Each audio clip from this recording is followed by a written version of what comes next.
Counting का countdown शुरू हो चुका है आज तक पर, क्योंकि अपने टेलीविजन स्क्रीन पर नजर गड़ा कर रखिए। कुछ ही देर में इस अनूठे अंदाज में एक तरफ आपको दिखाई दे रहे हैं मल्लिकार्जुन खड़गे, तो अखाड़े के मैदान में इधर से जेपी नड्डा, बीजेपी के दोनों पार्टियों के अध्यक्ष, क्योंकि मुख्य मुकाबला यहाँ पर माना जा रहा है कि जेजेपी का आजाद समाज पार्टी चंद्रशेखर की पार्टी से गठबंधन हुआ है, आईएनएलडी का बीएसपी से, आम आदमी पार्टी भी चुनावी मैदान में, लेकिन बावजूद इसके मुख्य मुकाबला बीजेपी और कांग्रेस के बीच में है। ऐसे में 10 साल लगातार शासन में रहने के बाद बीजेपी क्या तीसरी बार या फिर कांग्रेस कर पाएगी इस बार बीजेपी का सफाया और सत्ता पर होंगे काबिज? भूपिंदर हुड्डा सबसे प्रबल दावेदार माने जा रहे हैं। हालांकि भूपिंदर हुड्डा, उनके बेटे कुमारी सैलजा, रणदीप सुरजेवाला, ये तमाम ऐसे लोग हैं जो अपनी अपनी दावेदारी ठोक रहे हैं। लेकिन हरियाणा लोकसभा चुनाव के बाद ये सबसे बड़ा चुनावी अखाड़ा होगा जिसके नतीजे आने वाले महाराष्ट्र झारखंड चुनाव के लिए टोन सेट करेंगे। अपने आप में ही काफी ज्यादा महत्वपूर्ण है। हरियाणा के बारे में तो कहा जाता है केंद्र में जिसकी सरकार होती है उसी की सरकार बनती है,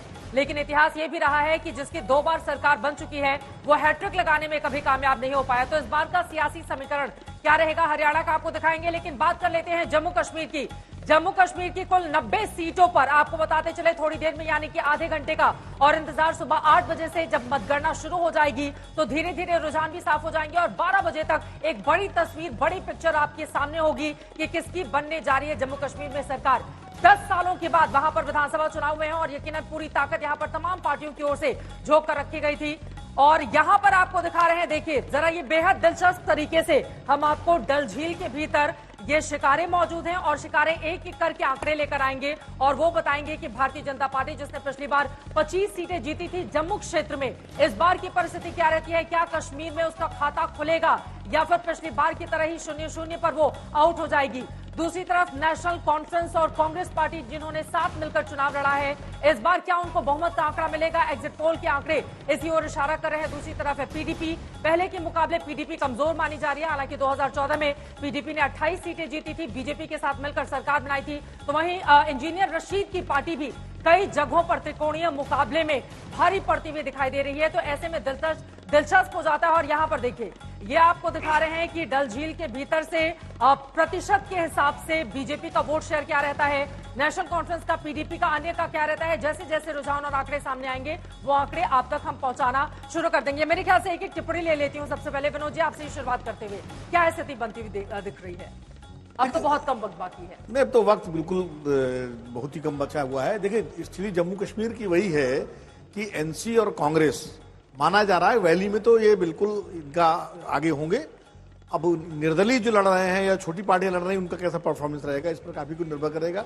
लेकिन जम्मू में बीजेपी का मुकाबला, जम्मू में बीजेपी को अपनी उम्मीदें भी है और बीजेपी पिछली बार 25 सीटें जीती। देखिए चित्रा, 370 धारा हटने के बाद ये विधानसभा का पहला चुनाव, इससे पहले लोकसभा हो चुका है, लेकिन विधानसभा में चूंकि लोग ज्यादा संख्या में निकले हैं, उन्होंने वोट डाले हैं और अपनी सरकार बनाने के लिए लोग वोट दे रहे हैं।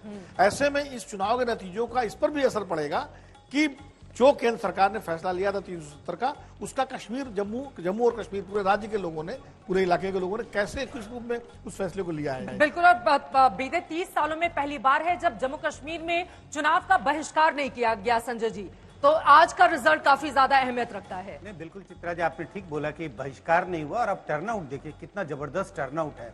और हम लोगों ने भी जो सर्वेक्षण किया, टर्नआउट तो एक अलग बात है, अलग अलग चुनावी प्रक्रियाओं में जिस तरह से लोगों ने भागीदारी की वो अद्भुत है। चाहे चुनाव की मीटिंगों में जाना, पार्टी के साथ प्रचार करना, वो बहुत ही अद्भुत आंकड़े दिखाई पड़ते हैं पार्टिसिपेशन के नजरिए से। लेकिन जैसा विनोद जी कह रहे थे, जम्मू एंड कश्मीर को हमेशा हमें जम्मू और वैली इसको अलग अलग देखने की जरूरत है।